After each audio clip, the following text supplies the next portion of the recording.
बेगुनिया निर्वाचन में आप बहुमात्रा भोट पाई जीतिले आप कौन कहे बर्तमान जनसाधारण कौन कह निश्चित भाव में या बेगुनिया बोलगोटवासी एक ऐतिहासिक विजय होगा जाऊँगी।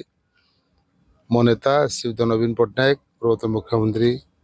तांकर आशीर्वाद बेगुनिया बोलगोटवासी भल पाइबा माटी प्रीति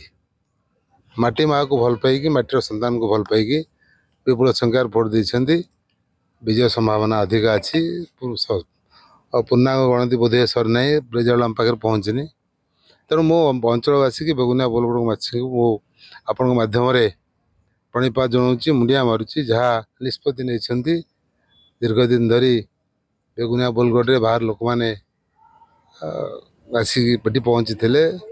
तार गोटे परिवर्तन बर्तमान सुधा आसला 30,000 भोट आप विजय लाभ कर कौन कहे निश्चित भाव में सब श्रेय